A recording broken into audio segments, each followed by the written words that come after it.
Já parou para pensar no que realmente acontece num ritual de Umbanda? Pois é, por trás de tudo aquilo que a gente vê, os cânticos, as oferendas, existe o que a nossa fonte descreve como uma verdadeira ciência oculta.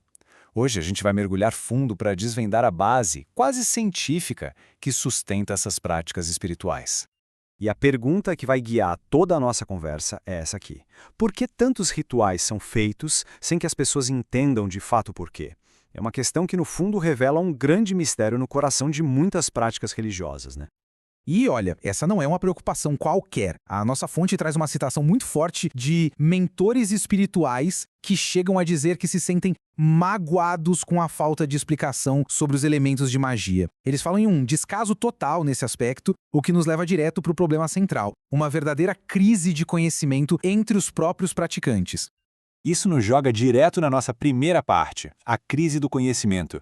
É aqui que a gente começa a ver as consequências de quando os rituais viram algo automático, sabe? Quando perdem aquele significado mais profundo. Pensa bem, qual é o real significado das velas coloridas ou por que queimar pólvora? A fonte levanta exatamente essas questões, sobre os banhos de ervas, os pontos cantados, os despachos, para mostrar como essa falta de entendimento é profunda. São perguntas que parecem básicas, mas que muitos praticantes, na prática, não sabem responder. Para a gente começar a entender a solução, vamos focar num dos rituais mais comuns de todos, a oferenda. E como a gente vai ver, existe uma ciência de verdade por trás dela. É muito, mas muito mais do que só deixar comida para os espíritos. Para a gente entender essa ciência, a gente precisa, digamos, falar a mesma língua. A fonte nos dá duas definições que são cruciais. Mágico é a simples movimentação de energias. Já magístico é a ativação de processos mágicos. Guarda bem esses dois termos, porque eles são a base para tudo que vem a seguir. Com isso em mente, vamos para uma pergunta direta que desmonta uma ideia muito comum. Afinal, qual é o verdadeiro propósito das frutas numa oferenda? E a resposta, gente, é simplesmente fantástica. Segundo a nossa fonte, cada fruta não é só um alimento. Ela é uma condensação de energias, um verdadeiro composto energético sintético. É como se o objeto físico fosse só a embalagem, sabe? O que importa mesmo é a potente energia espiritual que está ali dentro.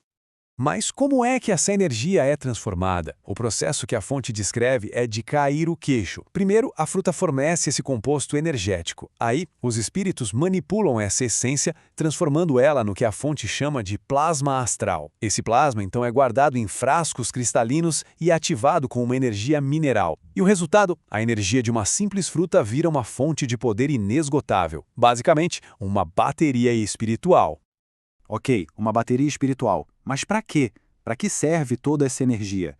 Isso nos leva direto ao próximo ponto. A gente vai entender o custo energético que o trabalho espiritual exige.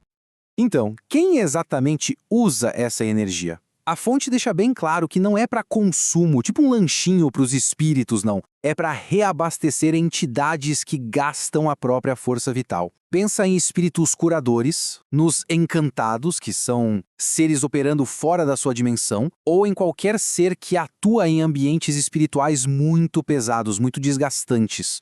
E para a gente conseguir visualizar isso melhor, a fonte traz umas analogias do nosso mundo que são perfeitas. Espíritos que precisam desse reabastecimento são como trabalhadores de fornalha que precisam de líquido para se reidratar. E seres que sofrem esgotamento são como mineiros em poços profundos, que ficam exaustos.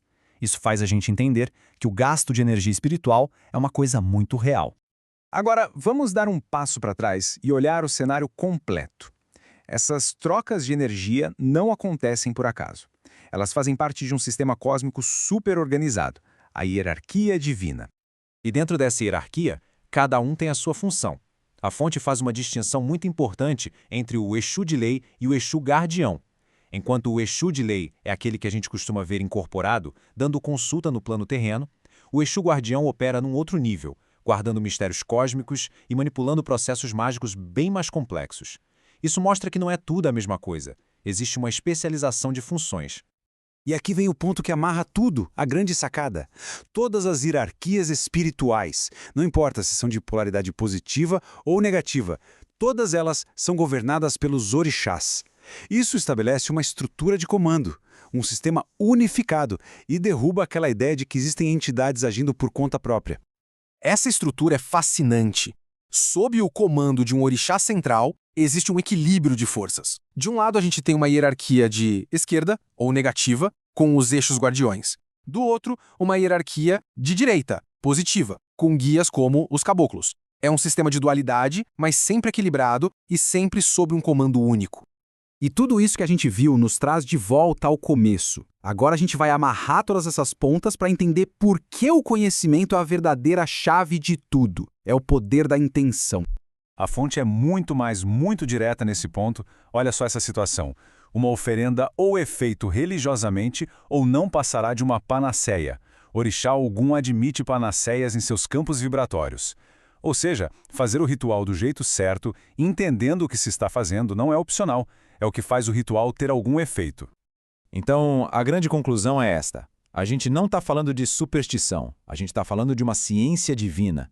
Os rituais, como a gente viu aqui, são transações de energia precisas, com um propósito claro.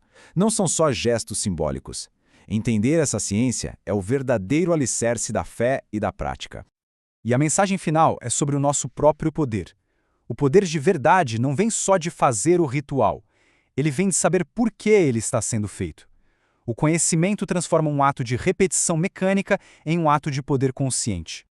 E fica aqui a reflexão final. Se a prática sem conhecimento acaba sendo limitada, e o conhecimento sem fé talvez seja vazio, o que será que acontece quando a gente une os dois? Que poder é despertado quando a fé e o conhecimento andam de mãos dadas? Talvez o verdadeiro poder não esteja só em acreditar, mas em entender profundamente naquilo que se acredita.